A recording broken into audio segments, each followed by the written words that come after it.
dan fenomenal adalah Fauzan yang mengaku lulusan S2 Teologi Injil Vatican School di Vatikan. Dia mengaku ayahnya adalah seorang kardinal bernama Yohanes Ignatius dan ibunya adalah penyebar Injil. Dia masuk Islam katanya dan mengganti nama menjadi Fauzan Al-Azmi.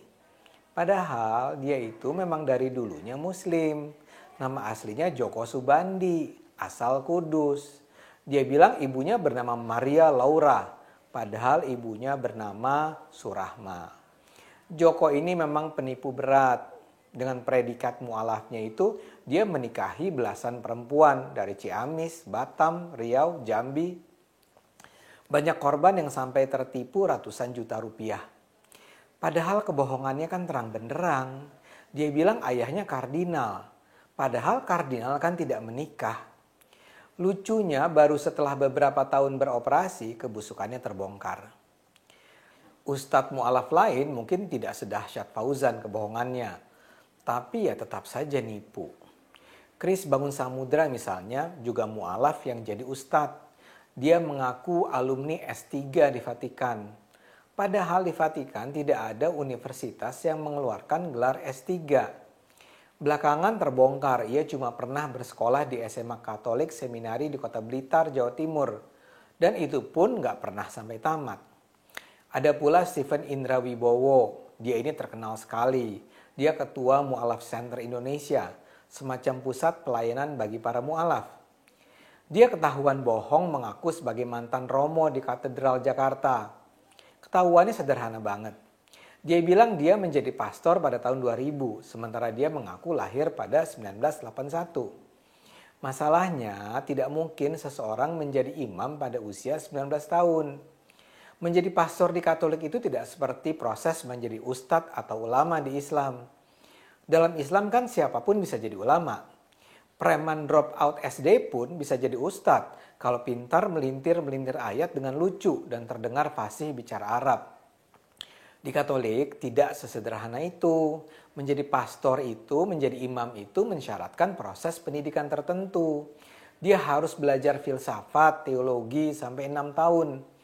Jadi nggak mungkin Stephen sudah jadi pastor pada usia 20 tahun. Dan dengan gampang pula diketahui bahwa di Katedral Jakarta tidak pernah ada romo bernama Stephen Indra Wibowo. Nama-nama mu'alaf pembohong ini bisa dideretkan lebih panjang. Ada yang lebih senior seperti Yahya Waloni yang mengaku sebagai mantan pendeta dan mengaku sebagai pendiri dan mantan rektor UKIP, Universitas Kristen Papua. Belakangan ketahuan ia bohong karena adanya bantahan dari UKIP. Jadi pembongkaran kebohongan mereka itu mudah sekali dilakukan. Tidak perlu ada investigasi yang mendalam. Maksud saya mbok ya kalau bohong, bohong yang pinter lah. Kalau ini kok begitu kasat mata kebohongannya. Tapi di sisi lain, para mu'alaf ini berbohong karena menyadari bahwa memang ada jutaan umat Islam yang gampang dikibulin. Bahkan setelah kebohongan mereka terbongkar, masih ada jutaan orang yang mempercayainya. Menurut saya, umat Islam ini percaya begitu saja pada kebohongan para mu'alaf palsu ini karena mereka ingin percaya. Saya ulang ya. Mereka percaya karena mereka ingin percaya. Ini bukan soal data akurat atau tidak. Ini soal percaya, yakin. Umumnya umat Islam yang jadi korban adalah kalangan yang terpinggirkan. Umumnya mereka adalah kalangan yang secara ekonomi lemah, secara pendidikan rendah, yang kecewa dengan keadaan, yang tersingkir dari kompetisi yang semakin ketat. Mereka adalah kaum yang disebut kaum marginal. Masalahnya ada banyak pemuka agama memanfaatkan kemarginalan mereka.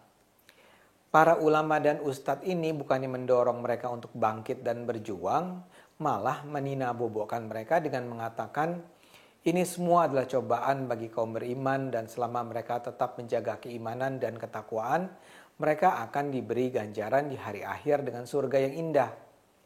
Mereka dibuat terlena dengan janji-janji surga.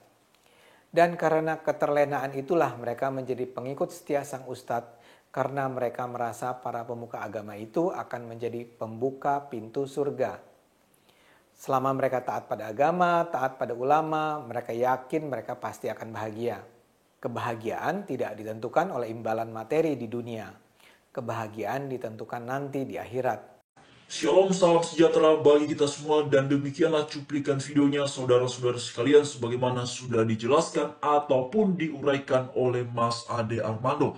Dan memang beberapa waktu yang lalu ramai sekali dalam banyak pemberitaan mengenai sosok mu'alaf, ya, mengakunya mu'alaf. Karena itu dikatakan netizen bongkar sosok pria mu'alaf palsu.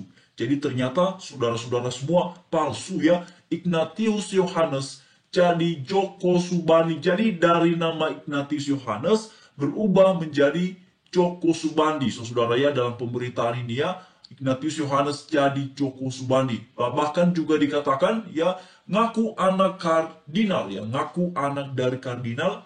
Kedok mu'alaf palsu yang viral akhirnya terbongkar. Nah, bagaimana tidak terbongkar, saudara semua? Karena kemudian banyak orang yang mencari tahu, banyak orang yang kemudian mengecek ya sebenarnya dia ini siapa. Apakah benar dia itu seorang mu'alaf dan anak kardinal? Karena sesungguhnya kalau dalam Kristen terutama yang Katolik, kardinal itu saudara-saudara sekalian tidak menikah. Jadi sebenarnya disinilah letak kesalahan ataupun titik paling terang benderang mengapa ia ini kemudian ya gampang sekali dicari tahu, karena banyak juga orang Kristen pada saat itu menjelaskan bahwa kalau dalam Kristen ataupun terutama dalam Katolik, kardinal itu tidak menikah. Jadi bagaimana bisa ada orang mengaku anak kardinal? Nah, salah satunya di situ, saudara ya. Tetapi memang yang paling aktif mencari tahunya adalah orang-orang yang kemudian beragama Islam, yang mencari tahunya sebenarnya siapa ya. Dia mengaku anak Vatikan, anak kardinal ya, anak kardinal Bapak Ibu maksud saya. Karena itu kemudian banyak sekali yang mencari tahu. Ngaku anak dari kardinal, kedok mu'alaf palsu yang viral akhirnya terbongkar. Alasan agama ya, si pria mu'alaf palsu tipu dan nikahi siri belasan perempuan. Loh, itu saudara ya. Itu juga sempat ramai sekali itu ya. Ya, si mu'alaf palsu tipu dan nikahi siri belasan perempuan. Banyak Bapak Ibu ya, bukan hanya satu dua. Di situ dikatakan belasan perempuan ya. Yang menjadi kasihan sebenarnya adalah orang-orang yang menjadi korbannya ya. Kalau si mu'alaf palsu ini ya biarkan saja dia bertanggung jawab atas semua keterangan dan kesaksian yang sudah dia sampaikan. Tetapi yang menjadi kasihan adalah orang-orang yang kemudian jadi korbannya ya, karena dia tipu. Waduh, saudara, kasihan ya.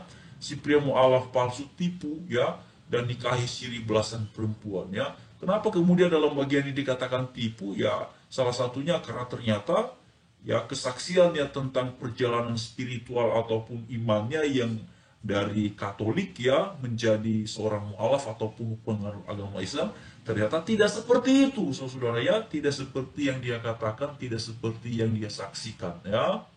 Dan memang waktu yang lalu itu banyak sekali ya penggemarnya, terutama orang-orang yang beragama Islam yang sangat takjub ya, yang sangat takjub terhadap kesaksian-kesaksiannya ya. Bahkan dalam beberapa foto yang beredar itu dia kadang-kala ya berfoto dengan pemudi remaja itu ya yang beragama Islam karena mengaguminya.